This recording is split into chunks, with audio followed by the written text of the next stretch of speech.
It is a much longer segment. Maybe we should do Monsters of the Week. I think Monsters of the Week sounds like a good turn to go. Jeff, are you ready for Monsters of the Week? Yes. Okay. Are you ready for the segment is called Monsters Talking About Them? Yeah.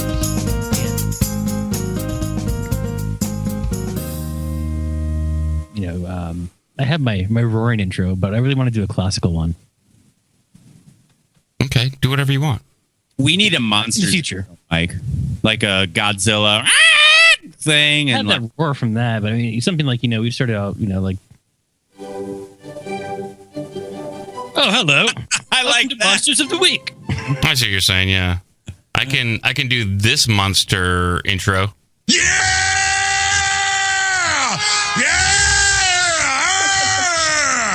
That's what I can do. He's quite a monster, but anyways, this week we have Mothman. Mothman. Or I have the file titled Mothman Randy Savage. Okay. Mothman, never mind. This is the Mothman made famous, I guess. Well, the book, I think, came first, the Mothman Prophecies. But this was all based upon an event that happened in Point Pleasant, West Virginia in the 1960s. Yeah, West Virginia. Just had to take a quick drink of water. So the initial sightings occurred from November 1915. No, fuck that up. November 15th, 1966 to December 15th, 1967. So the first sightings occurred actually from the Monsters, my American Monster book. They said the first sighting they believed may have actually occurred in 1961 on West Virginia's Route 2, which is south, the location south of Point Pleasant, where the infamous incident with Mothman took place. A father and daughter were driving down the road at night, and they stopped because they saw a large figure in the middle of the road, which has been very common in all of these monster stories. They didn't speed up and try to hit it? No. Okay. That's what I would have done, but go on. And what they see in the headlights is a large humanoid with wings. And the daughter didn't really need to stop the car at all because the creature took off with a wingspan they described as wide as the road, and it just flew over their car. Now, the next, I guess, sighting before the main event, November 12th in 1966, were 5 men digging a grave in a cemetery near Clendenin, West Virginia, which is east of Point Pleasant. It looks like maybe 30, 40 miles. Were they working or were they just doing that for fun? Did not specify. Okay. Could be both. Working hard or hardly working. But anyways, they claim to see a man-like figure fly low from the trees over their heads. Okay. I guess the infamous first sighting in Point Pleasant, West Virginia, is there were 2 young couples out driving at night. This was 3 days after the incident where the men were digging the grave. And they were out driving by the area called the TNT bunker in Point Pleasant. It was an old World War II munitions factory. And what they saw towards off to the side of the road and eventually took flight was they reported a large white creature with red eyes, approximately a 10-foot wingspan, and said taller than a man. Now, as they pretty much pulled a U-turn and sped off because they were terrified, the creature took flight. And it was able to keep pace with their car, and it kept emitting shrieking sounds. And the 2 of the people just said it sounded similar to like a huge mouse. Well, that's not that much different than what we heard from Man-Bat. Man-Bat and some of the Jersey Devil. I'm not sure if they described it as red eyes. I think that one park ranger did.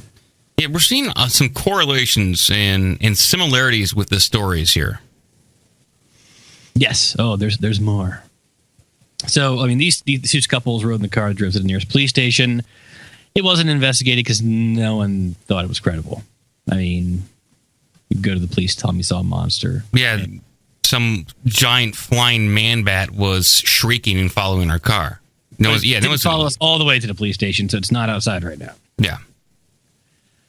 So soon after this TNT bunker incident, the sightings in the area increased. 2 volunteer firemen who sighted it said it was large with a large bird-like thing with red eyes. construction contractor told the local sheriff when he aimed a flashlight at a creature in a nearby field by his house, said it glowed, its eyes glowed like a bicycle reflector. And he also blamed and told this creature and told the officers that it made buzzing noise. It caused buzzing noises to be emitted from his TV set, and also his dog, his German Shepherd, had disappeared while the creature had been sighted around the area. Okay, also falls kind of in line with that these creatures can manipulate or impact the electromagnetic spectrum, and that these creatures terrorize local neighborhoods and dogs and animals and small children. Goatman did that as well. Yeah, Goatman loved to terrorize small children. At least that's what was on his tax form. Right. That's where you got to do the tips and other wages. Yeah. So, public officials and wildlife experts started to give explanations to the occurrence as more and more sightings were being reported. And they just explained it was large birds like herons or cranes flying over, or something, maybe getting some migratory birds off their normal migration routes. So now the, infamous incident that took place on December 15th, 1967, the Silver Bridge in Point Pleasant collapsed into the Ohio River, killing 46 people in the town. Oh. Happened during rush hour, which made it extra worse. Oh. And it was December, and they fell into a nice cold river. So, Mothman, son of a bitch. Many people reported sighting Mothman prior to or during the event. Man, he's getting blamed for everything. I know. Thanks, Mothman. That Mothman to prison pipeline. So, I don't know if anybody's seen the actual Mothman movie with Richard Gere, but that bridge accident is in the movie. Yeah, it is. It's pretty. It's kind of a cheesy movie. Yeah.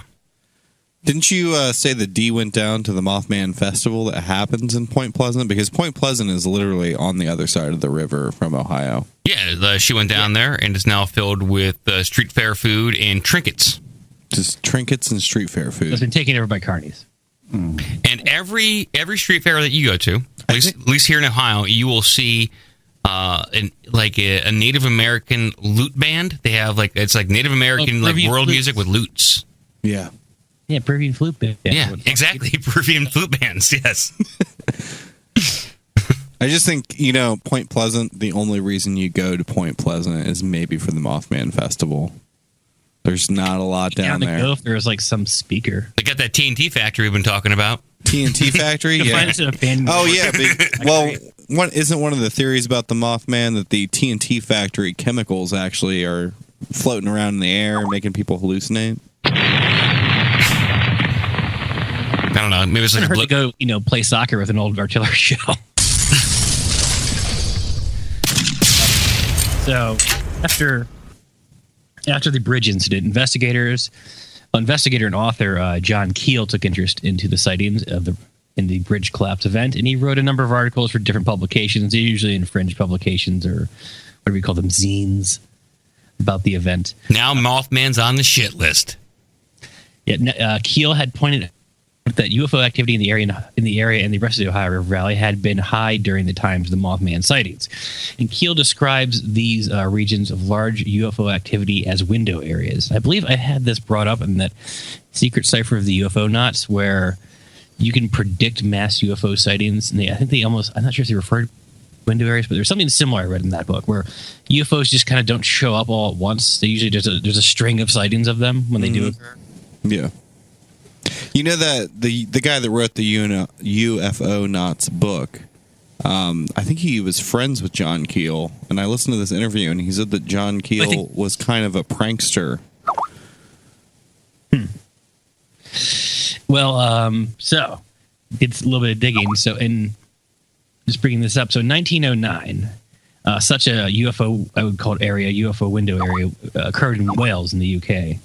And also in New England and the United States, and residents all spotted cigar-like aircraft. What happened in the winter of 1909 is when the Jersey Devil first came about in the mass ring of sightings that we've seen. Hold on a second. Who's texting over there? Joe, you getting some messages? Yeah, it's just like maybe you should turn the preferences off on that. Yeah, I don't have anything. Somebody's getting I don't messages. hear any sounds. You should probably turn that off. And hearing text messages over and over again. Yeah. Yeah, You turn that well, off. it's not coming through the recording, so you're gonna have to check the recording because I don't think you're gonna hear it. We can hear No, it. it'll come through the recording. We can hear it over here, which means it's on the recording. Yeah. Well, then turn off your text notifications. It's not us. But I'm not getting texted. Huh? It's like if you're texting with somebody on Skype or anything, it's coming through over here. Oh, well, yeah. I turned my preferences off so that it didn't come through on. Oh. Mox was part of our group, and he's still in on the text. Oh, okay. You have to go through your notifications and choose which events. And I don't want to do a Skype lesson right now, but you can turn this off. Oh, I okay. turn all my IM messages off because we're constantly IMing during the show. Oh, okay. I will. I'll try to do that. I didn't know it was me. I'll try to do that. Yeah, you looked that up. Yeah. So- Please continue. I'm sorry. These wave of sightings in Wales in the UK, Wales in the UK and New England occurred in 1909. The ones in Wales and New England were actually in the winter when the Jersey Devils rampage falls around the approximate timeline for these sightings. Now, also I noticed in the monster book, the Man-Bat did similar things in Wisconsin. Reports, unknown lights in the sky at the time of the sightings in the mid to late 2000s. So you can kind of connect these kind of UFO window areas to paranormal activity or some kind of cryptid creatures being spotted as well. A shape-shifting, multi-dimensional prankster. Yes. I mean, It. there's been a lot of, I guess, dare I say, UFO Bigfoot overlap. That's a, I guess, field. I feel like Bigfoot's, though, he's a separate thing. Yes. Like the Jersey Devil, the Mothman, Man-Bat, they all Goatman, they have kind of these similar earmarks.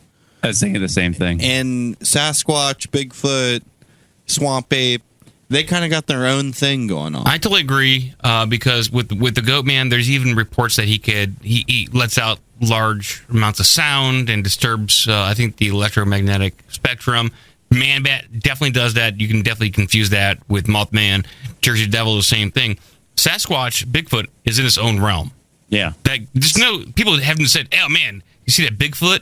It just flew away." Bigfoot's like he's on the ground, he's disappearing into things, he's got camouflage. He's throwing rocks, he smells bad, Yeah. he's running around like Dumpster banging top. old ladies in their weed fields, Yeah.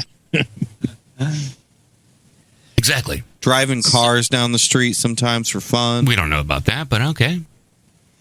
This led me to another explanation I read in the book that they thought perhaps this would be owls. An investigator named Mark Hall suggested that Mothman sightings were an unknown and thought to be extinct species of giant owl. He suggested that it was a lasting specimen of the Ornimmegalonyx odori. It's Latin for whatever the hell this giant owl was, which lived in Cuba, he said, about as recent as 10,000 years ago. But big hole in his theory is that, according to the fossilized remains they found of the bird, it could only fly short distances like modern-day wild turkeys. Hakuka Machanga! We call them the Hakuka Machungas.